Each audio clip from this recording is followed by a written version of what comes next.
energy prices going through the roof. We would have benefits being withdrawn in Scotland. That's what we were told would happen. And we're also told that we would be forced out of the EU. That's what they said would happen with independence.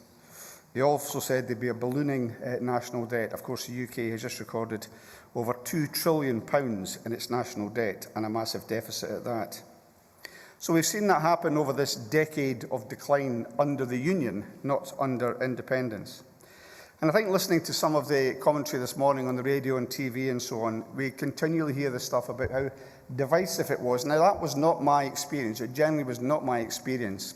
And in fact, I remember somebody telling me, I didn't hear it at first hand, they'd been on a bus and they'd heard primary school children discussing the issues around the referendum. We have never had a democratic event that touched so many people as happened 10 years ago. And also, we're now being told, as we've always been told, stop talking about this. Nobody wants to talk about it. They're not interested. It's divisive. Now, of course, there were issues on both sides, but what I remember is, first of all, those primary school children having a political discussion at the back of a bus.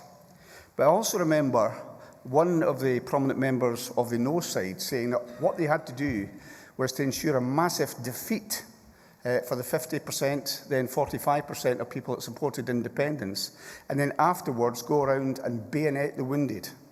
Now, I don't remember that language being used on the yes side. I found it a very positive campaign. I've fought, as many of us here have, many, many elections, and that stands out as by far the most inclusive and inspirational campaign, certainly that I've been involved in. So I think we have to bear that in mind, and also we have to look at the fact of where we are now, and we're going to hear from some speakers around that. Where we go, do we continue to get stuck with a UK and a decline, austerity, now going into its 15th year, and we're told that things can only get worse? That is no prospect for the people of Scotland, and we have a better prospect. So we're going to hear, I think, some positive contributions, and the first contribution we're going to hear is from somebody who was on the radio this morning who ably defended herself against a no spokesperson. I think it was Dougie Alexander was speaking. Anyway, in any event, give a very positive account of her experience, and that is Kelly Given. Over to you, Kelly.